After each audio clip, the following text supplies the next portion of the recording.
ಮುಂದೆ ಪ್ರಶ್ನೆ ಕೇಳ್ತೀನಿ. ಪ್ರತಿ ಶುಕ್ರವಾರ ಸಂಜೆ ನೀವು ಉತ್ರಳ್ಳಿ ಮೇನ್ ರೋಡಲ್ಲಿ ಹೋಗಿ, ಸಂಜೆ ಶುಕ್ರವಾರ ಹೋಗಿ, ಶ್ರೀನಿವಾಸ ವೈನ್ಸೋ ಇನ್ಯಾವುದೋ ವೆಂಕಟೇಶ್ವರ ವೈನ್ಸೋ ಇನ್ಯಾವುದೋ ವೈನ್ ಸ್ಟೋರಲ್ಲಿ ಸಂಜೆ ಪೂಜೆ ಮಾಡ್ತಿರ್ತಾರೆ, ನೋಡಿದ್ದೀರಾ? ಏನು ಹೇಳಿ, ನಿಂಬೆಹಣ್ಣು, ಅದಕ್ಕೆ ಮೆಣಸಿನ್ಕಾಯಿ, ಒಂದು ತೆಂಗಿನಕಾಯಿ ಇಟ್ಬಿಟ್ಟು ಅದಕ್ಕೆ ಪೂಜೆ ಮಾಡ್ತಾನೆ. ಯಾಕೆ ಅವ್ನು ಪೂಜೆ ಮಾಡ್ತಾನೆ? ಒಳ್ಳೇದಾಗಲಿ ಅಂತ. ಏನು ಒಳ್ಳೇದಾಗಲಿ? ಕುಡುಕರು ಜಾಸ್ತಿ ಬರಲಿ ಅಂತ. ವೆಂಕಟೇಶ್ವರ ಸ್ವಾಮಿ ಫೋಟೋ ಇಟ್ಬಿಟ್ಟು ಅವ್ನು ಇಲ್ಲಿ ಪೂಜೆ ಮಾಡ್ದ ಅಂದ್ರೆ 20 ರೂಪಾಯಿ ಖರ್ಚು ಮಾಡಿ ಒಂದು ತೆಂಗಿನಕಾಯಿ ಹೊಡೆದು ಕಡಲೆಪುರ ಇಟ್ಟು ಪೂಜೆ ಮಾಡ್ದ ಅಂದ್ರೆ ವೆಂಕಟೇಶ್ವರ ಸ್ವಾಮಿ ಏನು ಮಾಡ್ಬೇಕು ಇವಾಗ? ಕುಡುಕರನ್ನೆಲ್ಲ ಜಾಸ್ತಿ ಮಾಡಬೇಕು, ಬನ್ರಿ ಅಂಗಡಿಗೆ ಬಂದು ಕುಡೀರಿ ಅಂತ. ಸರಿ, ಆಮೇಲೆ ಅವ್ನು ಕುಡ್ಕೊಂಡು ಬಂದ, ಮನೆಗೆ ಗಲಾಟೆ ಮಾಡ್ದ. ಮನೆಗೆ ಬಂದು ಗಲಾಟೆ ಮಾಡಿದ ತಕ್ಷಣ ಹೆಂಡತಿ ಅವ್ರ ಅಮ್ಮ ಏನು ಮಾಡ್ತಾರೆ? ಅಯ್ಯೋ ಅಮ್ಮ ಇದ್ದಳ ಮಗನಿಗೆ ಕುಡ್ತಾ ಬಿಡ್ಸವ ತಾಯಿ ಅಂದ್ಬಿಟ್ಟು ಅವಳು ಏನ್ಬಿಟ್ಟು ಮಂಗಳವಾರ ಬನಶಂಕರಮ್ಮನ ದೇವಸ್ಥಾನಕ್ಕೆ ಹೋಗ್ತಾರೆ.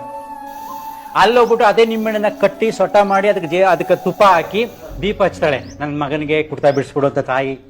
ಹೆಂಡತಿ ಅದು ನನ್ನ ಗಂಡನ ಕುಡ್ತಾ ಬಿಡಿಸು ಅಂತ. ಸೊ ಈ ಅಮ್ಮನ ಮಾತು ಕಟ್ಕೊಂಡು ಬನಶಂಕರಮ್ಮ ಕುಡ್ತಾ ಬಿಡಿಸ್ಬಿಟ್ರೆ ಇಲ್ಲಿ ವೆಂಕಟೇಶ್ವರ ಸ್ವಾಮಿ ಏನ್ ಮಾಡ್ಬೇಕು? U C the confusion.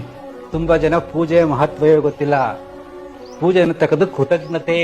ಭಗವಂತ ನಾನು ಎಲ್ಲವನ್ನೂ ಅನುಭವಿಸ್ತಾ ಇದ್ದೀನಿ, ನಿನಗೆ ಅರ್ಪಣೆ ಮಾಡಿ ನಿನ್ ಪರ್ಮಿಷನ್ ತಗೊಂಡು ಅನುಭವಿಸ್ತೀನಿ ಅನ್ನತಕ್ಕಂಥ ಕೃತಜ್ಞತೆಯ ಭಾವವೇ ಪೂಜೆ ಆಗ್ಬೇಕು, ಬೇಡಿಕೆ ಪೂಜೆ ಅಲ್ಲ.